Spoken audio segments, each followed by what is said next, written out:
हमारे साथ रमेश बिदुरी जी हैं, हमारे सांसद हैं। मैं उनके क्षेत्र से भी आता हूँ, वो हमारे सांसद हमारे क्षेत्र के भी है। मैं द्वारका रहता हूँ। सर बहुत बहुत धन्यवाद सर, आपने टाइम निकाला। लेकिन लेकिन बहुत इम्पॉर्टेंट बात यह है सर कि आपको भारत में यंग टर्क बीजेपी का माना जाता है। वो जुझारू नेता जो कहीं भी खड़ा हो जाए और वो आपको सुनने को तत्पर रहते हैं। रमेश जी, हमें ये जानना है कि ऐसा क्या हो रहा है हमारे समाज में जो एक लोग ये समझने लगे हैं कि हम सिस्टम के अगेंस्ट जाएं तभी हम सोने जाएंगे। हम कुछ, जैसे हमने डॉक्टर रमेश से भी वो शब्द नहीं इस्तेमाल किया, लेकिन I hope he understood what I was saying कि एक एंटी सिस्टम होने का एक पैमाना लोग बदल रहे हैं। पहले होता था कि हम एंटी सिस्टम होंगे तो हम देश को आगे बढ़ाएंगे। आज हो रहा है कि जब देश आगे बढ़ रहा है, प्रधानमंत्री जी जो इनिशिएटिव्स ले रहे हैं, जो सिस्टम में काम हो रहा है, उसको शायद हम बता नहीं पा रहे हैं सर, या उसको लोग जान करके उसको डिस्टॉर्ट करना चाहते हैं। I hope you have got some understanding but what I am trying to get from you, because आप लोग जिस तरीके से काम करते हैं, मैं तो दिन भर राजनेताओं के बीच रहता हूँ। जितनी आपकी 10 घंटे 12 घंटे 20 घंटे 22 घंटे 10 दिन 15 दिन आप एक राज्य के इलेक्शन से वापस आए, जितनी आपने कमिटमेंट दिखाई, जद्दोजहद की, वो कोई नहीं देखता है। लेकिन लोग बस इतना देखते हैं कि अरे सिस्टम में ये ऐसा है, हम उसके अगेंस्ट बोलेंगे तो हम छप जाएंगे, हम दिख जाएंगे, या हमारे छपास की बीमारी है। तो ये जो एक पब्लिक में एक परसेप्शन है कि हम सिस्टम के अगेंस्ट बात करें, एक पब्लिक में जो एक इशू है कि हम जो समाज में प्रोग्रेसिव नहीं हो पाते हैं, हम रिग्रेसिव है। ऐसा क्यों है सर? यदि आपकी एनालिसिस हमें समझ आ पाए सर। देखो प्रणव जी, इसमें दो बातें हैं। पॉजिटिविटी की तरफ लोगों का ध्यान कम रहता है, नेगेटिविटी की तरफ लोगों का ध्यान ज़्यादा अट्रैक्ट होता है। आप कोई भी पॉजिटिव वर्क करेंगे, काम करेंगे, तो जनमानस के मन में एक धारणा रहती है, ये तो काम है इसका, ये तो कर ही रहे हैं, करना ही है इन्होंने, कोई नई बात नहीं है। उसी काम को नेगेटिविटी के द्वारा अगर करने का प्रयास करोगे आप, एक बहुत बड़ा फूलों का गट्ठा जिसमें बहुत अच्छे फ्लेवर्स आ रहे हो, वो यहाँ पर इस कोने में डाल दो आप। उसकी जो फ्लेवर्स है, उसकी जो सुगंध है, वो मुश्किल से 2 4 6 मीटर में रहेगी। लेकिन यही एक सड़ा हुआ कुत्ता ला के डाल दो 10 दिन पुराना, वो इस हॉल में नहीं घुसने देगा। वो तेजी के साथ में, तो गंध जो है, नेगेटिविटी जो है, वो बड़े तेजी के साथ भागती है। और लोग इस बात को एक्सेप्ट करते हैं कि मैं कोई भी काम नेगेटिविटी के साथ में करूंगा तो लोगों का अट्रैक्शन मेरी तरफ ज्यादा रहेगा। तो पॉलिटिक्स में इस प्रकार का जो नैरेटिव बनाने की लोग कोशिश करते हैं। जैसे मैं दिल्ली का उदाहरण देता हूं। दिल्ली के उदाहरण में अगर दूं तो दिल्ली के आज के जो मुख्यमंत्री जी हैं, माननीय केजरीवाल साहब, आप देखिए उन्होंने जो भी बातें कही थी सब नेगेटिव कही थी, जो बजट के दायरे में नहीं आती थी, जो मालूम है, ही नोज वेरी वेल, वो उस टाइम भी जानता था कि वो नहीं कर सकता। 500 में स्कूल बनाऊंगा, 20 में कॉलेज खोल दूंगा। जो उन्होंने सपने दिखाए, सब्ज बाग दिखाई, वो अनहोनी वाले थे, नेगेटिव वाली सोच के कारण थे। आज के जो लोग हैं, जो भी अभी मैं बता रहा हूं, एक झूठ को 100 बार आप दोहराएंगे ना, लोग उसको सच मानने लगते हैं। अभी देखिए आप, अपोजिशन के जो लोग हैं मोदी जी के खिलाफ, वो बार बार एक बात रोते रहते हैं, महंगाई महंगाई महंगाई महंगाई। लोग भी भूल जाते हैं, वो ये भूल गए कि 11-12 के दशक में, 13 के दशक में, मनमोहन सिंह जी के टाइम में महंगाई जो थी वो 12% के करीब इन्फ्लेशन थी, 12 साढ़े 12%। पीएम साहब ने 4.70 पर उसको रोक के रखा आफ्टर कोविड के टाइम तो 3.8 पे आ गई थी, जो पूरी दुनिया के लिए, पूरे लोगों के लिए फ्रूटफुल होती है कि जितनी चीजें महंगी बढ़ेंगी उतनी उनकी सैलरी भी बढ़ जाती है। लेकिन 12% को कोई नहीं देख रहा, 4.5% को। पेट्रोल 2004 में जब अटल बिहारी वाजपेयी की सरकार गई थी, 36 रुपए लीटर था देश के अंदर पेट्रोल। जब मनमोहन सिंह जी की सरकार गई, 78 रुपए लीटर था। 2014 में मोदी साहब आए, मोदी साहब ने 78 से उसको 62 में लेकर आए थे, 78 से, और आज वो 78 से बढ़कर 92 93 92 93 रुपए लीटर पेट्रोल है। 78 से 92 महंगा है या 36 से 78 महंगा है। लेकिन आप अपोजिशन के लोगों को देखो, जब भी देखेंगे महंगाई की तरफ ध्यान ही नहीं है, महंगाई की तरफ ध्यान ही नहीं है। अगर बेरोजगारी की बात करेंगे, आज रक्षा क्षेत्र के अंदर भी इतना जबरदस्त जो एक्सपोर्ट हमने किया है।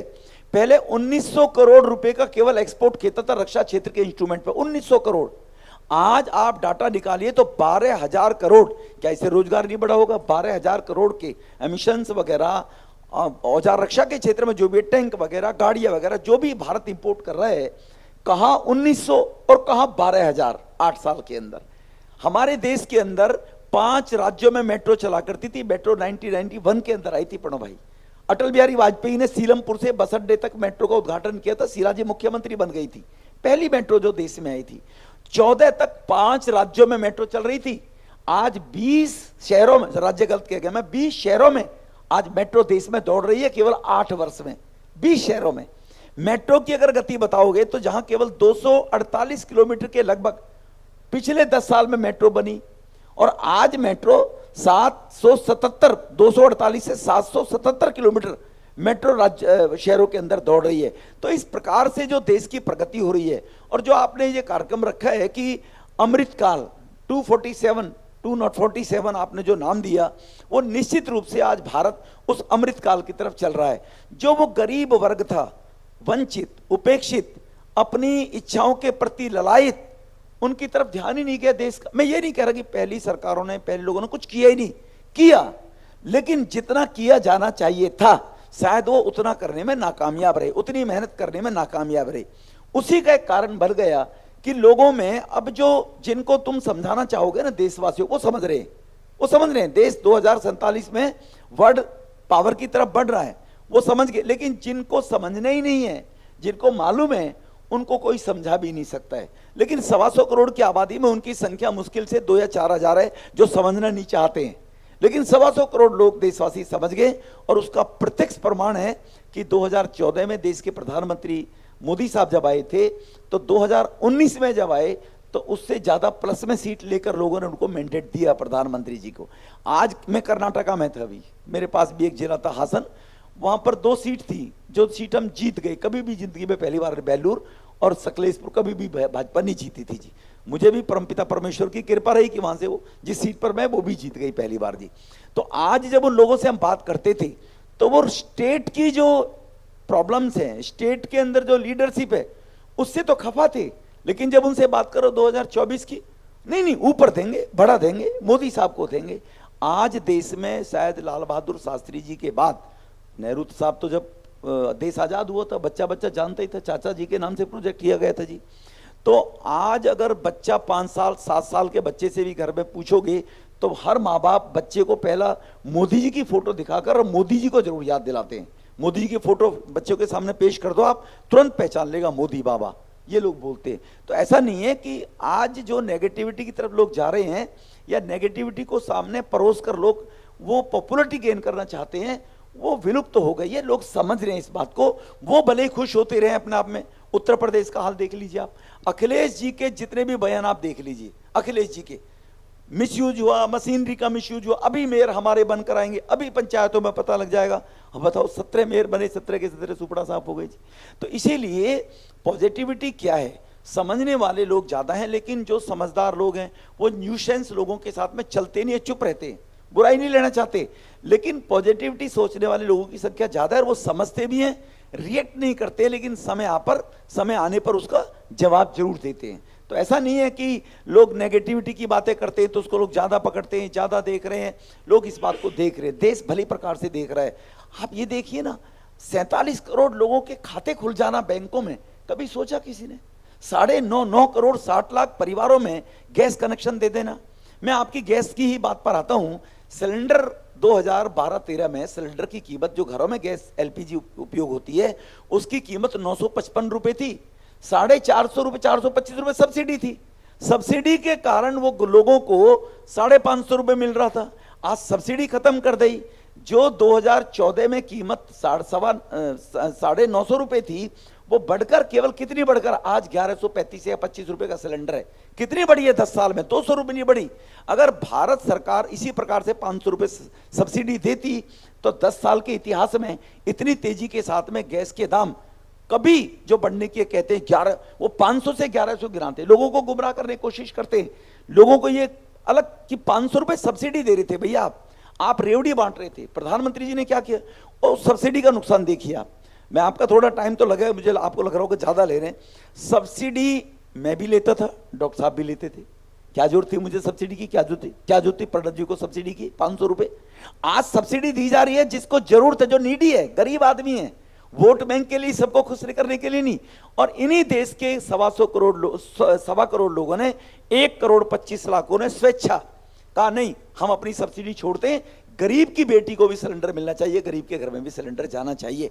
ये जब प्रधानमंत्री जी को लगा कि 1.25 करोड़ परिवार अगर स्वेच्छा से सब्सिडी छोड़ते हैं, तो इन लोगों को, जो अपर मध्यम क्लास लोग हैं, मध्यम क्लास के लोग हैं, जो अफोर्ड कर सकते हैं, उनको सब्सिडी नहीं दी जानी चाहिए, गरीब के घर में सब्सिडी दी जानी चाहिए। लेकिन अगर उसका अंतर देखेंगे तो 950 से 10 साल में केवल गैस के दाम 200 रुपए बढ़े हैं, केवल 200 रुपए बढ़े हैं। लेकिन उसको प्रोजेक्ट करने का भले ही प्रयास किया जा रहा है गरीबों के अंदर कि 1150 का सिलेंडर हो गया, 500 रुपए का मिलता था, 500 का वो सब्सिडी के कारण मिलता था। इसी प्रकार से टॉयलेट, स्वच्छ भारत मिशन के तहत 12.5 करोड़ परिवारों में टॉयलेट बना देना। घर की बेटी शाम को सूरज ढलने का इंतजार करती थी, कब सूरज ढलेगा और कब वो अपने प्राकृतिक सोच के लिए जंगल की तरफ निकलेगी। रास्ते में खड़ी शाम को दिन छिपने के बाद ऐसी घूरती हुई बदतमीज नजरें उन बहनों को शर्मसार किया करती थी, आज वो घर में शान शौकत के साथ में रह रहे। तो इस प्रकार से जो देश में हर वर्ग की आवश्यकता की पूर्ति के लिए जो काम पिछले 8 या 9 साल में हुए, उनका कोई मुकाबला नहीं है। कहने को कितने भी कहते रहे, शोर भी लोग मचाते रहते हैं। तो इसीलिए पॉजिटिविटी भी लोगों को दिखाई दे रही है, और उसका रिजल्ट भी 24 में ऐसा नहीं है दिखाई नहीं देगा, वो भी 24 में लोगों को नजर आएगा। जी, आपके पॉजिटिव इनपुट और नंबर्स के साथ जो आपने डिटेल बताए, वो यकीनन कोई उसको कॉन्ट्रडिक्ट नहीं कर सकता। सांसद जी एक और इम्पॉर्टेंट है कि पार्लियामेंट में जो हो रहा है, आप सांसद हैं पार्लियामेंट में, अपोजिशन हमेशा आपसे ये कहती है कि it is the obligation of the ruling party to run the parliament. ये पार्लियामेंट को चलाने का काम सरकार का है, या जो पार्टी इन पावर का है। अब कैसे चलेगा सर? नहीं, देखो क्या है, इसका भी देश अपोजिशन लोगों को जो पार्लियामेंट को नहीं चलने दे रहे, करोड़ रुपए जो बर्बाद हो रहा है, उसको भी देश देख रहा है। डिस्कशन करने की अगर आप बात करेंगे तो कभी भी सरकार ने किसी भी इश्यू पर, किसी मुद्दे पर डिस्कस करने के लिए मना ही नहीं किया। लेकिन एक कहावत है गांव के अंदर, देहात के अंदर, एक बच्चा था किसी का, हमारे एक बड़ी पार्टी के नेता जैसा रहा होगा बेचारा, तो वो घर जाके बोलने लगा, माताजी बकरी के कितनी टांगे होती हैं? उसने कहा, माताजी ने कहा, बेटा क्यों नहीं बताओ माताजी? उसने कहा 4। अरे मैं तो बैट शर्त लगाया है, मैं तो शर्त लगा दी, बकरी के 3 टांग होती है। माँ बोली, बेटा तू तो शर्त हार गया। कह रहा, माँ शर्त कैसे हार जाऊंगा, मैं मानूंगा ही नहीं, बकरी के 4 टांग होती है, मैं 3 ही बताता रहूंगा, तो कैसे हार जाऊंगा? तो जिसकी मानसिकता ये है, अभी अगर अडानी वाले इशू को अगर आप लेंगे, उस इशू को लेकर सुप्रीम कोर्ट ने ऑलरेडी कमेटी फाउंड कर दी। हमारे देश के सिस्टम में, कॉन्स्टिट्यूशन में हर जगह प्रावधान है, एक ही विषय पर कभी कभी 2-2, 4-4 एजेंसियां कभी कहीं उस पर कोई जांच करती है क्या? जब ऑनरेबल सुप्रीम कोर्ट ने कमेटी बना दी, उन्हीं अपोजिशन के बड़े नेता पवार साहब ने कहा कि ये फॉर्मेलिटी होती है, जो पार्लियामेंट की ज्वाइंट पार्लियामेंट्री कमेटियां बनती है, इनके कभी निष्कर्ष नहीं निकलते। उन्होंने वो शब्द नहीं बोला, मैं आपके सामने बोल देता हूं। वो चाहते हैं ज्वाइंट पार्लियामेंट्री कमेटी बनेगी तो अदानी जी को ब्लैकमेल करने चले जाएंगे, हम तुझे इसमें फंसा देंगे, इसमें फंसा देंगे, और उनको ब्लैकमेल करने के लिए ज्वाइंट पार्लियामेंट्री कमेटी की मांग है। वरना सुप्रीम कोर्ट ने, रिटायर्ड जज, कोई भी तुम मांगो, कमेटी बना दी। और फिर अदानी जी का देश की पार्लियामेंट से, सिस्टम से क्या लेना देना? देश में करोड़ों लोग अब होने जा रहे हैं धीरे धीरे, जो अदानी जी की तरह हजारों तो हो गए। अब वो हजारों लोग कब सुबह शाम दोपहर को क्या कर रहे हैं, क्या नहीं कर रहे हैं, उन्हीं पर अगर पार्लियामेंट डिस्कस करती रहेगी तो देश की नई पॉलिसी, देश को आगे बढ़ने की सोच, देश के कानून बदलने की मानसिकता, जिससे लोगों को लाभ मिल जाए, उस पर चर्चा कैसे होगी जी? हाँ, देश की मंत्रालय ने, देश की पार्लियामेंट में ने उनको कहीं 2G 3G स्पेक्ट्रम जैसे कॉन्ट्रैक्ट दिए होते, देश ने कुछ किया होता, उन्होंने अगर कुछ किसी को चीट किया है, किसी के साथ में गड़बड़ किया है, किसी का पैसा डूब रहा है, देश की अदालतें हैं, वो लोग जाएं अदालतों में, अदालत उनको कॉल करेगी क्या आपने देखा है कि देश की पार्लियामेंट किसी को पहला सजा देती है क्या? देश की पार्लियामेंट कैसे सजा देगी? देश की पार्लियामेंट तो कानून बनाती है, ना कि किसी मुलजिम ने कुछ गलत काम किया है तो पार्लियामेंट उसको सजा कैसे दे देगी? तो इतना नहीं है, जो देश के इंटेलेक्चुअल लोग हैं, समझदार लोग, वो समझते भी हैं कि ये केवल राजनीति करने के लिए और नए बिल आएंगे और देश आगे बढ़ेगा। अभी आर्कोलॉजिकल सर्वे ऑफ इंडिया, देश के अंदर वहां पर जो पुरातत्व विभाग है उनके माध्यम से डेवलपमेंट के बहुत काम रुकते हैं, वो बिल लेके आना था, उसको बदलना था जी। ऐसे 8-10 बिल थे जो और देश की तरक्की करते, उनको परेशानी हो रही है कि और ज्यादा तरक्की होगी तो अगली बार और मोदी साहब 400 पे आ जाएंगे, इसलिए काम ही मत करने दो इनको, पार्लियामेंट को चल नहीं रहा दो। ये भी देश देख रहा है। डिस्कशन आप मांगे ना अपोजिशन का लीडर, किस बात पे चर्चा करना चाहते, हम चर्चा करने को तैयार है, लेकिन जिस विषय का कोई लेना कंसर्न ही नहीं है, आप ही जैसे बुद्धिजीवी लोग, डॉक्टर साहब जैसे लोग बैठे हैं, यही कहेंगे यार उनको तो दिमाग नहीं था, आप सरकार चला रहे हो, आप किस बात पे डिस्कशन शुरू करा दिया जो तुम्हारा लेने देने ही नहीं है, तुम्हारा मतलब ही नहीं है पार्लियामेंट को, उसमें समय खराब कर रहे हो। फिर ये देश के लोग इस प्रकार की भाषा बोलेंगे तो हम क्यों नेगेटिविटी की तरफ जाएं और क्यों कोर्ट में लोगों के सामने जाकर खड़े हो? इसलिए पार्लियामेंट नहीं चलने दे रहे तो देश इसका जवाब देगा जी। Sir, so you are waiting for the response from the public, for the reaction or anti-reaction or overreaction that is happening. I hope this is what your inference is. नहीं देखो, आप वेट कर रहे हैं कि जनता डिसीजन लेगी या हम वेट करें कि हम कैसे उसको और व्यवस्थित करें? No doubt it is tough, no doubt it is, no doubt sir, it is no doubt it is ये प्रॉब्लम है कि एक विचार बन पाता है कि हमें अपोजिशन के वजह से, अपोजिशन के लिए अपोजिशन करना है, लेकिन उसमें sir is there a scope of finding the हम चलें 2 कदम, आप भी चलो 2 कदम, ना हम पीछे हटे ना आप पीछे हटो? नहीं, जनता का अर्थ मैं समझ नहीं पाया, आप शायद उसको गलत अर्थ लगा गए। जनता मतलब जब इलेक्शन आएगा, 3.5-4 साल सरकार चल गई ना, जब इलेक्शन आएगा तो जनता तब जवाब दे देगी। फिर 5 साल कैसे नहीं चलने देंगे? जब 400 जनता को पता है ना कि तुमने 1 साल यूं बर्बाद कर दिया, और जनता उसका जवाब वहां पर देगी, अपनी वोट से देगी। जनता समझती है। अब वो जो 11 करोड़ किसान जिनका जीवन स्तर ऊपर हो गया है, जो 1.5 बीघा 2 बीघा 4 बीघा 1.5 एकड़ का जमींदार हैं, 4 भाई थे, एक पिताजी के पास 3 एकड़ जमीन थी, 4 भाइयों में बट 1 एकड़ नहीं रही। 1 एकड़ में ना ट्रैक्टर खरीद सकता है ना बैल खरीद सकता है, वो जमीन बंजर पड़ी रहा करती थी। प्रधानमंत्री जी ने किसान सम्मान निधि प्रति वर्ष 6,000 रुपए उनको देने के बाद अब वो जुताई करेगा गरीब मजदूर, बुआई करेगा, बीज डालेगा, उसको कहीं किसी साहूकार के कर्जे में नहीं दबना पड़ेगा। किसी गांव के पंच सरपंच से उधार में ट्रैक्टर से तू जोत दे भाई, फसल आएगी तेरा कर्जा चुका दूंगा, ओले पड़ गए, सूखा पड़ गई, वो साहूकार का डंडा बेचारे मजदूर के ऊपर पड़ा रहा, अब वो किसी के हाथ नहीं जोड़ेगा जी। तो किसान सम्मान निधि के माध्यम से जो 11.43 करोड़ किसानों को सम्मान दिया गया है, उनके जीवन स्तर को उठाने का काम किया गया है, वो अपने आप में एक बहुत बड़ा लोगों को समझने की बात है। 34 करोड़ लोगों को, 34 करोड़ युवाओं को मुद्रा बैंक के माध्यम से लोन देने का काम सरकार ने किया जी। और डाटा है, आंकड़े हैं, उनको कैसे छुपा दोगे आप? कहां छुपा दोगे आप? तो इसीलिए वो नौजवान भी समझ रहे हैं जिनको रोजगार मिला है स्टैंड अप से, स्टार्टअप से, मुद्रा बैंक से, रेहड़ी पटरी खोमचा लगाने वाले व्यक्ति 10,000 रुपए बगैर इंटरेस्ट के 1 साल के उनको बैंक लोन दे रहा है। वो रेहड़ी लगाने वाला जिस दुकान के सामने रेहड़ी लगाता है, आप कंफर्म करो, जमीन पर जाकर देखोगे, वो दुकानदार से 2,000 रुपए लेता है। मार्केट से सब्जी फल फ्रूट बेचारा छोले भटूरे जो भी है वो खरीदता है, वो शाम को 3,000 रुपए कमाता है। 2,000 के बदले में उनसे वो कहता है मैं 5 रुपए सैकड़ा ब्याज लूंगा, वो 2,000 के बदले में 2,200-2,300 रुपए तो वो ले लेता है उससे शाम को जी।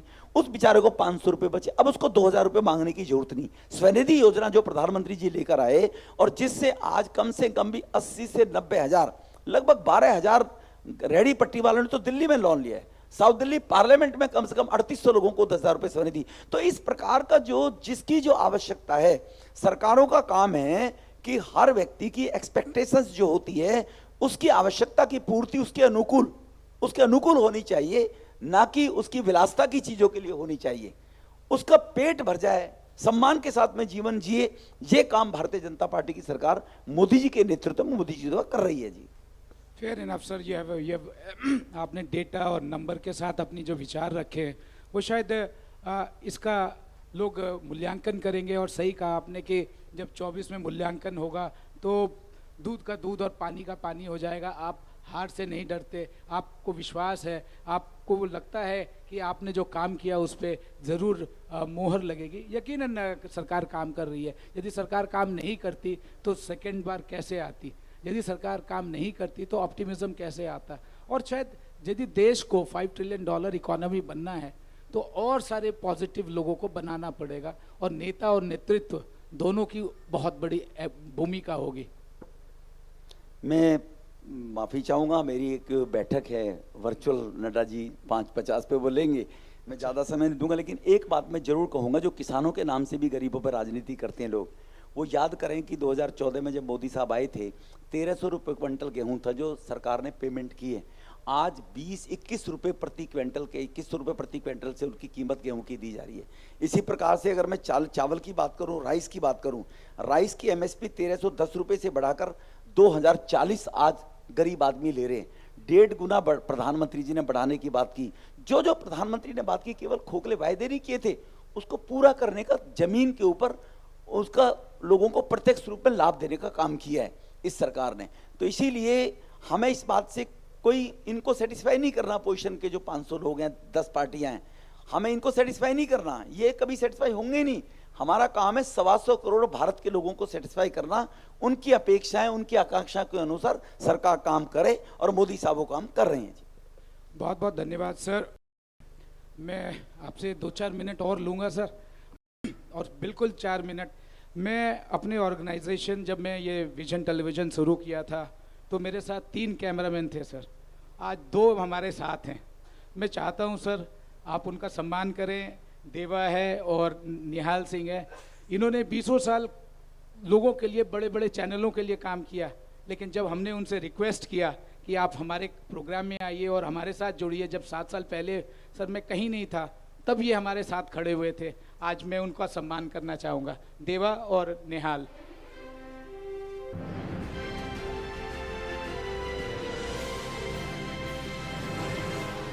और रिक्वेस्ट करूंगा अरविंद सिंह तोमर, रवि कुमार बूंद फाउंडेशन, ये भी आ जाएंगे। विरुद्ध साहब को जाना है तो जल्दी ये कर लें।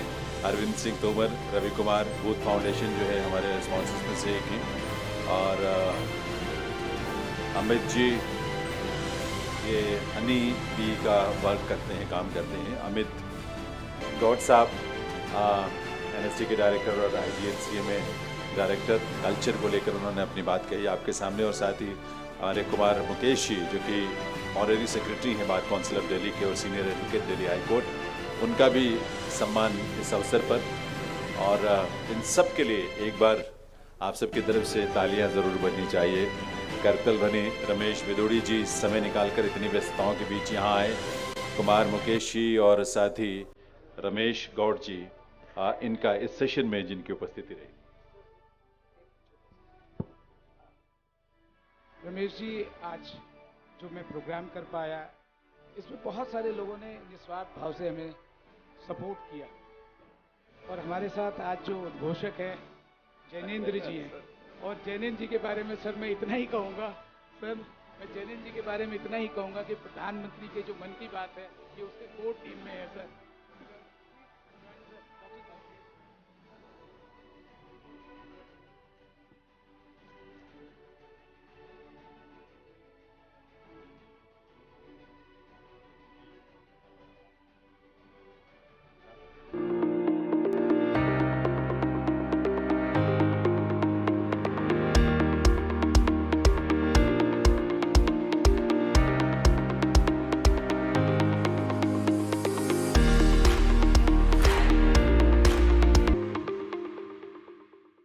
जय जय गंगे, जय जय गंगे, नमामि गंगे, नहीं रुकेंगे, हम स्वच्छ करेंगे।